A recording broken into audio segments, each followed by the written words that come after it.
ഞങ്ങൾ 2 കുട്ടി പൂവൻ കോഴികൾ. ഞങ്ങളുടെ കുട്ടിപ്പൂവ് മുളച്ചു വരുന്നതേ ഉള്ളൂ. എന്നാലും ഞങ്ങൾക്ക് ഒരു തോന്നൽ, ഞങ്ങൾ വലിയ പൂവനായി എന്ന്. പരീക്ഷണാർത്ഥം ഒന്ന് കൂകി നോക്കി.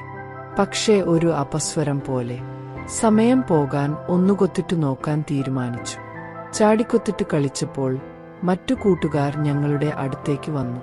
അപ്പോൾ ഞങ്ങൾക്ക് ഒരു വീറും വാശിയും കൂടി. ഞങ്ങളുടെ കൊത്തിട്ടുള്ള ചാട്ടം കണ്ടപ്പോൾ അവർ കൈയടിച്ച് പ്രോത്സാഹിക്കാൻ തുടങ്ങി. അന്നേരം ഞങ്ങളുടെ കളി കാര്യമാവാൻ തുടങ്ങി.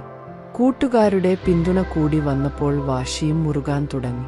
കണ്ണിൽ നിന്നും മുതുകിൽ നിന്നും ചോര പൊടിയാൻ തുടങ്ങി. കുറച്ചു കഴിഞ്ഞപ്പോൾ എന്തോ വല്ലാത്ത ഒരു ഇരുട്ട് പോലെ. പിന്നീടാണ് മനസ്സിലായത് ഞങ്ങളുടെ കണ്ണുകളുടെ കാഴ്ച നഷ്ടപ്പെട്ടു എന്ന്. അപ്പോഴേക്കും കൂട്ടുകാർ അവരുടെ പാട്ടിന് പോയി. ഞങ്ങൾ എന്തൊരു വിഡ്ഢികൾ! മറ്റുള്ളവരെ പ്രീതിപ്പെടുത്തി സ്വന്തം ജീവിതം നശിപ്പിച്ചു. ഞങ്ങളുടെ കളിവരുത്തിയ വിനയോർത്തു സ്വയം പശ്ചാത്തപിക്കുകയാണ്.